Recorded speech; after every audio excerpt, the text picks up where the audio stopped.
Hello hi welcome back to my channel. ഇന്നത്തെ എൻ്റെ പുതിയ വീഡിയോയിലേക്ക് എല്ലാവർക്കും സ്വാഗതം. അപ്പോൾ ഇന്ന് രാവിലത്തെ ഫുഡും കാര്യങ്ങളൊക്കെ കഴിഞ്ഞിട്ടുണ്ട്. അതിനുശേഷം ആലിമിനെ അംഗനവാടിയിൽ കൊണ്ടുപോയി ആക്കി കേട്ടോ. അതൊക്കെ കഴിഞ്ഞതിന് ശേഷം ഞാൻ വന്ന വഴിക്ക് കുറച്ച് ബോഗൺ വിലാസ് വാങ്ങി വന്നിട്ടുണ്ട് കേട്ടോ. അപ്പോൾ ഇതിന് മുന്നേ ഞാനൊരു 4 കളർ വാങ്ങിച്ചിട്ടുണ്ടായിരുന്നു. പിന്നെ ഇപ്പം അതിന് ശേഷം പോയി വാങ്ങിച്ചേക്കുന്നതാണ് കേട്ടോ. അപ്പോൾ ചെടികൾ ഒരുപാട് ഞാൻ വാങ്ങിക്കുമായിരുന്നു കേട്ടോ. എനിക്ക് ഭയങ്കര ഇഷ്ടമാണ് ചെടികളെന്ന് വെച്ച് കഴിഞ്ഞാൽ. പിന്നെ ഇടയ്ക്ക് വെച്ചിട്ട് ഞാനത് സ്റ്റോപ്പ് ചെയ്തായിരുന്നു കേട്ടോ. പിന്നെ ഇപ്പോൾ പിന്നെയും തുടങ്ങിയിട്ടുണ്ട്. തുടങ്ങിക്കഴിഞ്ഞാലൊരു പ്രശ്നമെന്ന് വെച്ചാൽ അതിങ്ങനെ കണ്ടിന്യൂ ചെയ്ത് പോയിക്കൊണ്ടിരിക്കും. അപ്പോൾ പിന്നെ എല്ലായിടത്തും ബോഗൺ വിലാസാണല്ലോ, നല്ല നല്ല ഡിഫറെൻറ്റ് കളേഴ്സിലുള്ള ബോഗൺ വിലാസ് കാണുമ്പോൾ തന്നെ നല്ല ഭംഗിയാണ്. അപ്പോൾ ഇതൊക്കെ ഹൈബ്രിഡാണ് കേട്ടോ ഞാൻ വാങ്ങിച്ചിരിക്കുന്നത്. എൻ്റെ അടുത്ത് ഉണ്ടായിരുന്ന വെച്ചാൽ നാടനാണ്. അപ്പോൾ അതിനുള്ള മണ്ണ് റെഡിയാക്കുകയാണ് കേട്ടോ ആദ്യം തന്നെ. അപ്പോൾ നമുക്ക് വാങ്ങിക്കുമ്പോൾ കിട്ടുന്നത് ചെറിയ പോട്ടിലായിരിക്കും. അപ്പോൾ ഇതിൻ്റെ ഗ്രോത്തിന് ആ ഒരു ചെറിയ പോട്ട് പറ്റില്ല. ചെറിയ അവർ നഴ്സറിയിലൊക്കെ വിൽക്കാൻ വെക്കുന്ന ചെറിയ പോട്ടിലാണല്ലോ. അപ്പോൾ നമ്മൾ ഇതിൻ്റെ വേര് നല്ലോണം ഓടുന്നതാണ്. അതുകൊണ്ട് തന്നെ നമ്മൾ കുറച്ച് വലിയ ചട്ടിയിലോട്ട് മാറ്റി കൊടുത്തു കഴിഞ്ഞാൽ കുറേ നാളത്തേക്ക് ആ ചട്ടി തന്നെ ഇരുന്നോളും. അപ്പോൾ ഞാൻ ചട്ടിയും കൂടി വാങ്ങിച്ചിട്ടുണ്ടായിരുന്നു കേട്ടോ. അപ്പോൾ ചെടികൾ അങ്ങോട്ട് മാറ്റി കൊടുക്കുകയാണ്. അപ്പോൾ അതിന് താഴെ കുറച്ച് മണ്ണ് ഫില്ല് ചെയ്ത് കൊടുത്തിട്ടുണ്ട്. മണ്ണിനായിട്ട് ഞാൻ എടുത്തിരിക്കുന്നത് നമ്മുടെ സാധാ മണ്ണും അതിൻ്റെ കൂട്ടത്തിൽ ചാണകപ്പൊടിയും കൂടി നന്നായിട്ട് മിക്സ് ചെയ്തിട്ടുണ്ട് കേട്ടോ. എന്നിട്ട് ഈ ഒരു പോട്ട് അങ്ങനെ തന്നെ കമിഴ്ത്തിയിട്ടാണ് എടുക്കുന്നത്. വെള്ളമൊന്നും ഒഴിക്കാത്ത കാരണം പെട്ടെന്ന് തന്നെ നമുക്ക് കിട്ടുന്നുണ്ട്. എന്നിട്ട് അതൊന്ന് കുഴി പോലെ ആക്കിയിട്ട് അതിലോട്ട് ഇറക്കി വെക്കാം കേട്ടോ. എന്നിട്ട് ബാക്കിയുള്ള മണ്ണും കൂടി അങ്ങോട്ട് ഫില്ല് ചെയ്ത് കൊടുക്കും. സാധാരണ രീതിയിൽ ഇങ്ങനെ മണ്ണൊരുക്കുമ്പോൾ മണ്ണിൽ ചാണകപ്പൊടിയും എല്ലുപൊടിയും ഒക്കെ ചേർക്കാറുണ്ട് കേട്ടോ. പക്ഷേ എല്ലുപൊടിയൊക്കെ ഇപ്പോൾ തീർന്നിരിക്കുകയാണ്. പിന്നെ ഞാൻ ഒട്ടും പ്രതീക്ഷിക്കാത്ത സമയത്താണ് ഈ ഒരു ബോഗൺ വിലാസ് ഞാൻ വാങ്ങിച്ചേക്കുന്നതും. നമുക്ക് പെട്ടെന്ന് അങ്ങോട്ട് മനസ്സിൽ തോന്നി അങ്ങനെ അങ്ങോട്ട് വേഗം പോയി വാങ്ങിച്ചതാണ് കേട്ടോ. അപ്പോൾ തൽക്കാലം ചാണകപ്പൊടി നല്ലോണം ഉണ്ട് കേട്ടോ. ചാണകപ്പൊടിയായിട്ട് മിക്സ് ചെയ്തിട്ടതിന് ശേഷം നമുക്ക് വേണമെങ്കിൽ മേളിൽ കുറച്ച് എല്ലുപൊടി മിക്സ് ചെയ്ത് ഒന്ന് സ്പ്രെഡാക്കി കൊടുക്കാമെന്ന് വിചാരിച്ചിട്ടുണ്ട്. അപ്പോൾ ഇതിന് അടുത്ത ദിവസം തന്നെ വാങ്ങിക്കണം. അപ്പോൾ മണ്ണൊക്കെ എല്ലായിടത്തും ഒന്ന് ഫില്ല് ചെയ്ത് കൊടുക്കുന്നുണ്ട് കേട്ടോ. 5 കളേഴ്സാണ് കേട്ടോ ഞാൻ വാങ്ങിച്ചിരിക്കുന്നത്.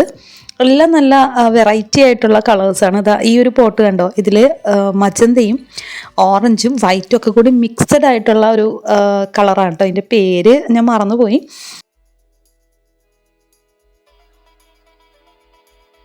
ഫസ്റ്റ് ടൈം ഞാനൊരു പോട്ട് റെഡിയാക്കിയിട്ടുണ്ടായിരുന്നു കേട്ടോ. പക്ഷേ അതിൻ്റെ വീഡിയോ കിട്ടിയില്ലായിരുന്നു. അതാണ് ഇപ്പുറത്തിരിക്കുന്നത്. അതും നല്ല ഭംഗിയാണ് കേട്ടോ. നല്ല ബുഷിയായിട്ട് തിക്കായിട്ട് നിൽക്കുന്ന ഫ്ലവറാണ് കേട്ടോ അതിന് വരുന്നത്. കംപ്ലീറ്റ് അങ്ങോട്ട് വിടർന്ന് വരുന്ന പോലത്തെ ഒരു ഇതല്ല, ചെറുതായിട്ട് ഇങ്ങനെ ഒരു കൊല പോലെ ആയിട്ട് ഉണ്ടാവുന്നതാണ് കേട്ടോ. അപ്പം ഞാൻ എല്ലാം അങ്ങനെ പോട്ടിൽ സെറ്റ് ചെയ്ത് വെച്ചിട്ടുണ്ട് കേട്ടോ. എല്ലാം തന്നെ വലിയ ചട്ടിയിലേക്ക് മാറ്റിയിട്ടുണ്ട്. ഈ ഒരു മജന്ത കളറിലൊക്കെ കണ്ടോ, അതാണ് എനിക്ക് ഏറ്റവും ഇഷ്ടമായത്. അത് കുറച്ചും കൂടി വലിയതാണ്. പിന്നെ അതേപോലെ ആ ഒരു കളറ് ഉള്ളിത്തൊണ്ടിൻ്റെ കളറാണ് കേട്ടോ. അപ്പം അങ്ങനെ കാണാത്ത നമ്മുടെ അടുത്ത് ഇല്ലാത്ത കളേഴ്സാണ് കേട്ടോ വാങ്ങിച്ചിരിക്കുന്നത്. ഇപ്പോൾ സെറ്റ് ചെയ്ത് ഞാനൊരു സൈഡിലേക്ക് ഒതുക്കി വെച്ചിട്ടുണ്ട്. 2 ദിവസത്തേക്ക് ഷെയ്ഡിൽ വെക്കണമല്ലോ. അപ്പോൾ ഇത്രയും കളേഴ്സാണ് കേട്ടോ നമ്മൾ വാങ്ങിച്ചേക്കുന്നത്. ഇതും നല്ല ഭംഗിയുണ്ട് കേട്ടോ കാണാനായിട്ട്.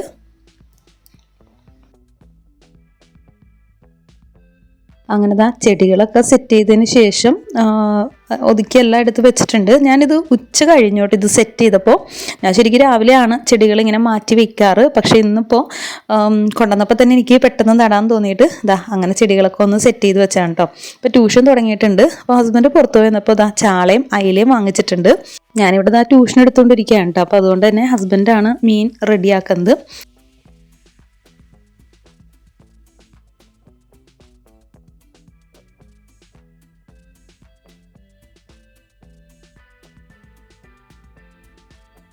അപ്പോൾ വൈകുന്നേരം ട്യൂഷനൊക്കെ കഴിഞ്ഞതിന് ശേഷം ഞാൻ ആഹിലിൻ്റെ റിപ്പോർട്ട് വാങ്ങിക്കാൻ പോയിട്ടുണ്ട് കേട്ടോ. ബ്ലഡൊക്കെ ടെസ്റ്റ് ചെയ്തതിൻ്റെ റിപ്പോർട്ട് വാങ്ങിക്കാനായിട്ട് വന്നിരിക്കുകയാണ്. ആഹിലില്ല കേട്ടോ, ആഹിൽ കളിക്കാൻ പോയി. അപ്പോൾ റിപ്പോർട്ടൊക്കെ വാങ്ങിച്ചതിന് ശേഷം ഡോക്ടറിൻ്റെ അടുത്ത് വന്നിട്ടുണ്ട് കേട്ടോ റിപ്പോർട്ട് കാണിക്കാനായിട്ട്. ഡോക്ടറിൻ്റെ ക്ലിനിക്കിൽ വന്നപ്പോഴത്തേനും ഡോക്ടർ ക്ലിനിക്കിൽ ഉണ്ടായിരുന്നില്ല കേട്ടോ. പിന്നെ ഞങ്ങൾ നേരെ റിപ്പോർട്ടായിട്ട് ഡോക്ടറിൻ്റെ വീട്ടിലേക്കാണ് പോയത്. ഇവിടെ അടുത്ത് തന്നെയാണ് കേട്ടോ ഡോക്ടറുടെ വീട്. അങ്ങനെ ഡോക്ടറിൻ്റെ വീട്ടിൽ വന്നിട്ടുണ്ട്. അപ്പോൾ റിപ്പോർട്ടൊക്കെ കാണിച്ചപ്പോൾ വേറെ കുഴപ്പമൊന്നുമില്ല. വൈറ്റമിൻ ഡിയുടെ കുറച്ച് കുറവുണ്ട്. അതിൻ്റെ ടാബ്ലറ്റ് 4 മാസത്തേക്ക് ഓരോ ഡോസ് വെച്ചിട്ട് 4 മാസം ഓരോന്ന് വെച്ച് കഴിക്കാനായിട്ട് എഴുതിയിട്ടുണ്ട്. പിന്നെ അതുകൂടാണ്ട് പാല്, മുട്ട ഇങ്ങനെയുള്ള സംഭവങ്ങളൊക്കെ കഴിക്കാൻ പറഞ്ഞിട്ടുണ്ട് കേട്ടോ. അപ്പോൾ അതൊക്കെ കഴിഞ്ഞതിന് ശേഷം ഞാൻ തിരിച്ചതാ വീട്ടിലേക്ക് പോന്നിട്ടുണ്ട്.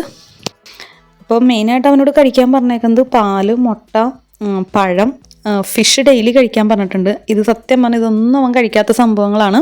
ഇപ്പോൾ അവന് വേണ്ടിയിട്ട് കുറേ ഇങ്ങനെ വാങ്ങിച്ച് വെച്ചിട്ടുണ്ട് കേട്ടോ. അതുപോലെ ഫിഷ് ആണെങ്കിൽ ഇപ്പോൾ ഡെയിലി കഴിക്കാമെന്നുള്ള രീതിയിലാണ് വാങ്ങിക്കുന്നത്. പക്ഷേ കഴിപ്പിച്ച് കിട്ടാൻ നല്ല പാടാണ്.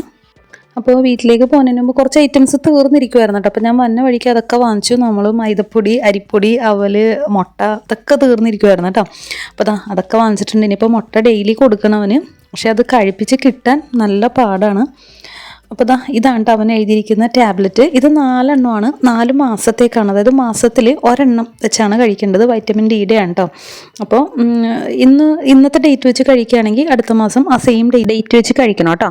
അപ്പോൾ ഞാൻ അതൊക്കെ കഴിഞ്ഞ് വീട്ടിലെത്തിയപ്പോഴത്തേനും ഉമ്മച്ചി വന്നിട്ടുണ്ടായിരുന്നു കേട്ടോ. എൻ്റെ ഉമ്മച്ചി വന്നിട്ടുണ്ടായിരുന്നു. പിന്നെ ഞാൻ ചായയൊക്കെ തിളപ്പിച്ച് ഞങ്ങൾ കുറച്ച് ഇതൊക്കെ കഴിച്ചു. പിന്നെ അവർ പോയതിന് ശേഷം ഞങ്ങളിത് രാത്രി ഫുഡ് കഴിക്കാതിരിക്കുകയാണ് കേട്ടോ.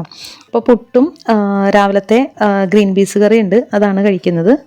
പിന്നെ എനിക്കിതാ കുറച്ച് പാത്രങ്ങളൊക്കെ കഴുകി വെക്കാനുണ്ട് കേട്ടോ. പാത്രങ്ങളൊക്കെ കഴുകി വെച്ചതിന് ശേഷം ഇതൊക്കെ ഒന്ന് ഒതുക്കി വെക്കണം. എല്ലാം ഒന്ന് എടുത്ത് രാത്രി തന്നെ ഞാൻ എടുത്ത് മാറ്റി വെക്കും കേട്ടോ. ഞാൻ അങ്ങനെ ആ ഒരു ഡ്രൈനറിൽ തന്നെ വെക്കാറില്ല. എല്ലാം എടുത്ത് മാറ്റി ഡ്രൈനറിലെ വെള്ളം കളഞ്ഞതിന് ശേഷമാണ് കേട്ടോ പോയി കിടക്കുള്ളൂ. പിന്നെ ഒരു നിവൃത്തിയില്ല, നമ്മൾ എവിടെയെങ്കിലും പോയി ഭയങ്കരമായിട്ട് ലേറ്റായിട്ട് വരികയാണ്, അങ്ങനെയുള്ള കണ്ടീഷനിൽ മാത്രമേ ഞാനിവിടെ വെക്കാറുള്ളൂ കേട്ടോ. അത് വല്ലപ്പോഴും മാത്രമേ അങ്ങനെ വെക്കാറുള്ളൂ.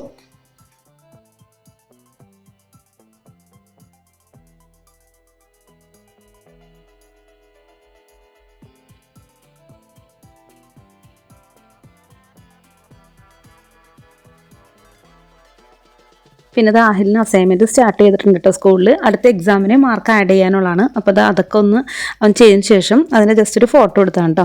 അപ്പോൾ അത് കട്ട് ചെയ്തതിൻ്റെ കുറേ സംഭവങ്ങൾ താഴെ കിടക്കുന്നുണ്ട്, അതൊക്കെ ഒന്ന് ക്ലീൻ ചെയ്യണം അഹിൽ.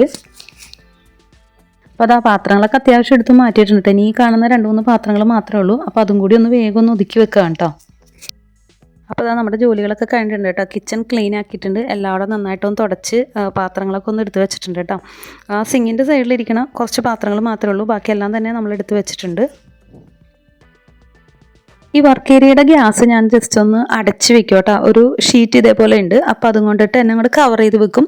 കാരണം നേരെ മേളിൽ ഗ്രില്ലാണ്. അപ്പോൾ മഴ പെയ്യുന്ന ആ ഒരു ടൈമിൽ നേരെ വെള്ളം ഈ ഇതിലേട്ടാണ് വീഴാറ്. അപ്പോൾ അതങ്ങനെ വെച്ച് ശീലമായിപ്പോയി. അപ്പോൾ രാത്രി കിടക്കുമ്പോൾ സ്ഥിരം അങ്ങനെ മൂടിയിട്ടിട്ടാണ് കേട്ടോ ഞാൻ കിടക്കാൻ പോവാറ്. പിന്നെ അതേപോലെ കറക്റ്റായിട്ട് മൂടിയിടുന്നൊരു സ്ഥലമാണ് കേട്ടോ. ലവ് ബേർഡ്സിൻ്റെ കേജ്. ആദ്യമൊന്നും ഞാൻ മൂടിയിടില്ലായിരുന്നു കേട്ടോ, പക്ഷേ പൂച്ചകളുടെ ഭയങ്കര ശല്യമാണ് ഇവിടെ. അപ്പോൾ രാത്രി ഒന്നാമത്തിൽ ലവ് ബേർഡ്സിന് കണ്ണും കാണില്ലല്ലോ. അപ്പോൾ ഒച്ച കേൾക്കുമ്പോൾ എവിടെയെങ്കിലും പോയി ഇതുങ്ങളിങ്ങനെ പറന്ന് വന്ന് ഇരിക്കും. അപ്പോൾ ചിലപ്പോൾ ഇരിക്കുന്നത് ഈ ഒരു കമ്പിയുമായിരിക്കും. ഇപ്പോൾ പൂച്ചക്ക് കറക്റ്റായിട്ട് കിട്ടും. അങ്ങനെ കുറേ കിളികൾ ചത്തുപോയിട്ടുണ്ട് കേട്ടോ. അപ്പോൾ അത് കാരണം അതിന് ശേഷം ഞാൻ ഇങ്ങനെ കവർ ചെയ്ത് ഇട്ടിട്ടേ കിടക്കുള്ളൂ. അഥവാ രാത്രി എവിടെയെങ്കിലും പോവുകയാണെന്നുണ്ടെങ്കിൽ നമ്മൾ ഇങ്ങനെ കവർ ചെയ്തിട്ടിട്ടുണ്ടാവും കേട്ടോ. നമ്മൾ ടൂർ പോയ സമയത്ത് ഈ 2 ദിവസം ഞാനിങ്ങനെ കവർ ചെയ്ത് തന്നെ ഇട്ടിരിക്കുമായിരുന്നു. അപ്പോൾ എൻ്റെ ബോഗൺവില്ലാസ് മേളിൽ വെച്ചേക്കുന്നത് അത്യാവശ്യം പൂവിട്ട് വരുന്നുണ്ട്.